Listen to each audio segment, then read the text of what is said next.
Eusébio, queres dar uma faladinha sobre a nossa situação do alho?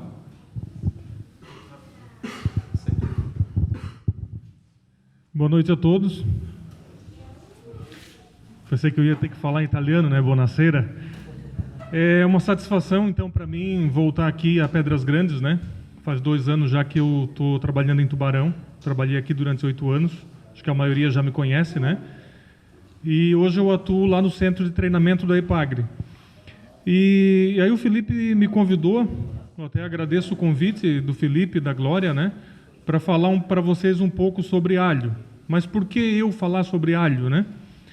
Quando eu cheguei no Setúbal, existia já um projeto a nível de estado para incentivar o plantio do alho. Na época o alho, são uns 2, 3 anos atrás, a situação do alho estava passando por um momento muito bom, né? Devido a algumas taxas que estavam sendo cobradas, importação e tudo mais, e o Brasil ele estava aumentando o seu percentual de área plantada, graças a essas políticas, né? Então, assim, só para vocês terem uma ideia, o Brasil hoje ele é um dos maiores consumidores de alho do mundo. Em torno de 1,5 kg é o consumo de alho per capita. Em contrapartida, nós produzimos em torno de 30%. Quando o comércio está ruim, ele chega a 20%. E quando as condições estão bem favoráveis, a gente chega até 45% da produção do que é consumido. Então, nós temos mercado para expandir. Mas qual é o empecilho para a gente não produzir mais? Sendo que nós temos tecnologia, nós temos um alho de excelente qualidade, nós temos mão de obra e a gente não consegue expandir. O principal motivo é a competição com o alho que vem da China e outro da Argentina. A China, por sua vez, é o maior produtor de alho do planeta. Eles produzem muito alho. E eles praticam algo no mercado que eles chamam de dumping, que eles vendem o alho nos países que consomem muito a um preço menor do valor que eles praticam lá no país deles. Então, quando isso é identificado, o governo daquele país ele implanta uma taxa para compensar a produção naquele país. E hoje, no Brasil, está praticamente inviável produzir alho. Essas taxas, eles deram um jeito ali juridicamente de não pagar essas taxas. Então, hoje, menos de 1% de quem importa o alho paga essas taxas. E ele chega aqui custando em torno de R$30 a caixa de 10 quilos. E no Brasil o custo está em torno de R$60, R$66 por quilo. Para vocês por caixa. Mas então por que nós vim aqui falar de alho para vocês? Segundo o projeto que nós fizemos no Setúbal, a gente só incentiva o plantio do alho no caso da agricultura familiar e como mais uma alternativa de renda dentro da propriedade. Se vocês analisar hoje, são poucas as culturas que vocês podem desenvolver no inverno. E o alho ele entra muito bem nesse período, que vocês têm um pouco de mão de obra ociosa, vocês já têm todo o investimento na propriedade com maquinário, vocês já têm a terra, vocês têm terra de qualidade e o principal que é mão de obra. Hoje, dentro da lavoura do alho, em torno de 25% a 30% do custo é mão de obra. Eu estava conversando hoje ainda com o Caco, que é um colega nosso lá de Curitibanos, que é hoje um dos que mais entende de alho no Brasil, ele que incentivou o plantio de alho nas regiões quentes, e ele que incentivou o projeto para a gente trazer para cá. E ele diz assim, quem planta alho hoje em Curitibanos, quem planta no Rio Grande do Sul, geralmente planta uma área maior e precisa pagar essa mão de obra. E esse custo é muito elevado.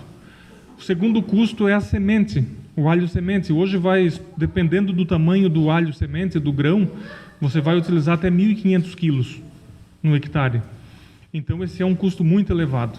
Se o agricultor familiar entrar com uma alternativa, produzindo um pouco menos, com a própria mão de obra, e produzindo o alho semente, em torno de 50% a 55% do custo ficou na propriedade dele. Não que ele não tenha que pagar, mas esse dinheiro fica dentro da propriedade. Então ele está remunerando a propriedade, ele está remunerando a própria mão de obra dele.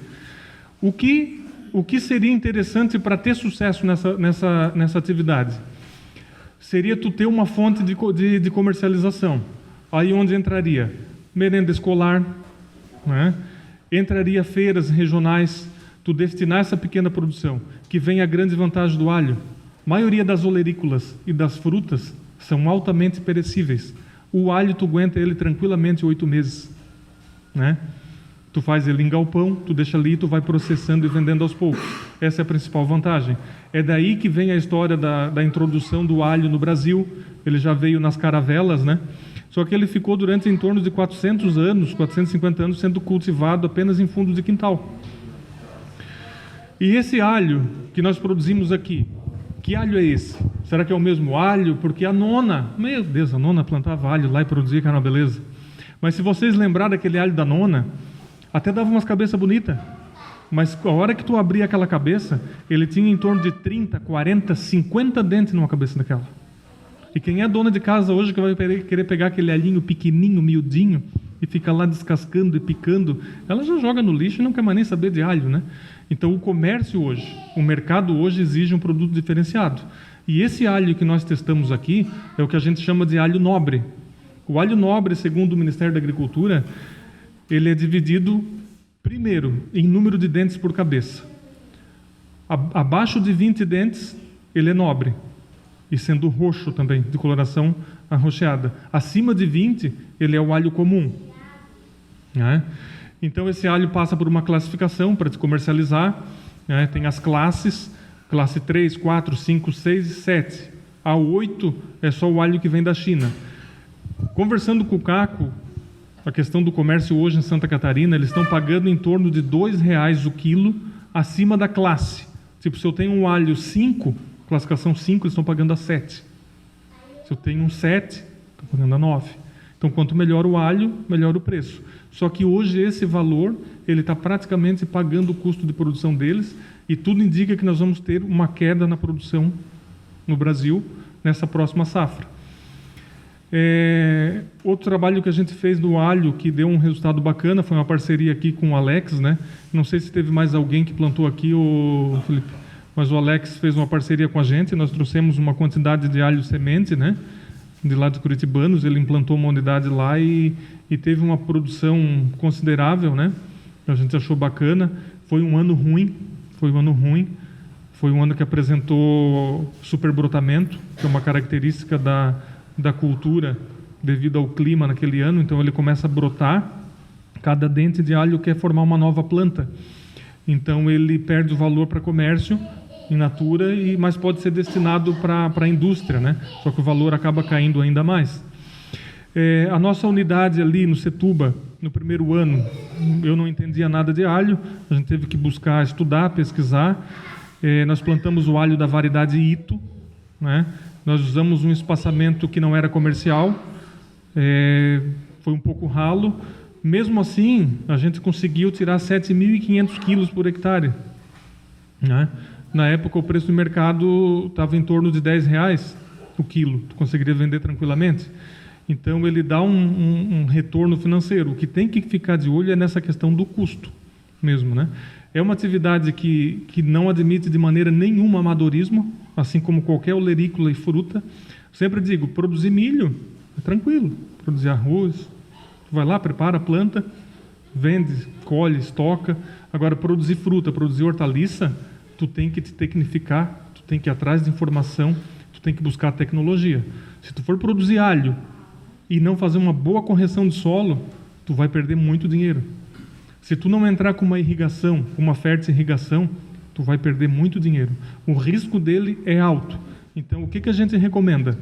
Quem quiser entrar no alho, entra com pouquinho. Faz um teste, planta uma areazinha lá, se perder, perde pouco, mas vai ganhando experiência, vai aprendendo com a cultura. Busca nós da Epagre, busca os parceiros que a gente tem, as agropecuárias, todo mundo está aí para ajudar, né? Então comece com um pouquinho, tenta achar o mercado, começa a medir a febre.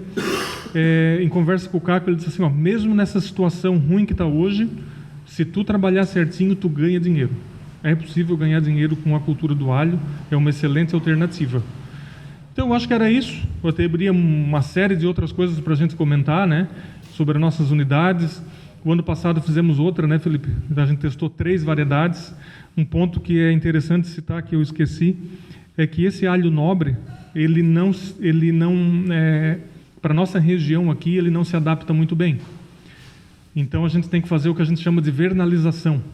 E a gente identificou que de 40 a 50 dias, ele refrigerado, em câmara fria ou geladeira, com temperatura de em torno de 5 graus, média, né, 4, 5 graus, e umidade controlada, ele ficando esse período na geladeira, a gente consegue induzir uma produção hormonal dele, que ele vai induzir a germinação, do caso do alho semente, e ele vai se adaptar. Esse processo de vernalização, tu altera ciclo, então assim, diferente do alho da nona, demorava uma eternidade para arrancar, né? Esse nosso nós conseguimos arrancar ele em 120 dias. Então o ciclo dele fica curto. Nós plantamos lá em julho, enquanto a nona plantava lá, tinha até um santo que eles plantavam o alho, né? É dia de tal santo, vamos plantar o alho. E esse nosso não. Esse nosso santo ele não ajuda muito. Tem que ser lá em julho. E aí e tu colhe antes do outro ainda. Então assim, toda essa tecnologia, ela vem a trazer um ganho na produtividade, melhorar, só que mesmo assim o risco é muito alto. Então, sem a vernalização, não adianta plantar o alho nobre. Ele não vai produzir. Ele vai dar só uma cebola e está perdido, perdeu a lavoura. Então era isso, Felipe. Não sei se era isso que tu queria, né? Qualquer coisa a gente continua à disposição lá no Setúbal, aqui com o Felipe. E só tenho a agradecer a vocês pelo convite. Obrigado, Eusébio. Vale lembrar que, como disse o Eusébio, é um outro alho, mas não porque é um alho diferente mesmo, é uma tecnologia diferente. E eu entendo que se algum agricultor tiver interesse em cultivar, e apesar do mercado não estar tão favorável nesse momento, eu acho que vale a pena manter a máquina aquecida, porque logo, logo esse mercado muda novamente e a gente tem a chance de ganhar dinheiro. Só que, para que isso aconteça, a gente tem que estar preparado para esse momento. Então, fazer como fez o Alex, né? O Alex plantou 20 quilos no ano passado, esse ano está pensando em plantar em torno de 200 a 300 quilos.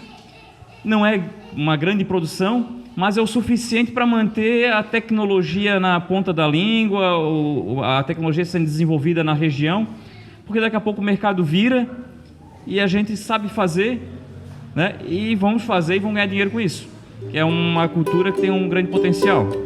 Peço então agora que o Jourides vai falar um pouco.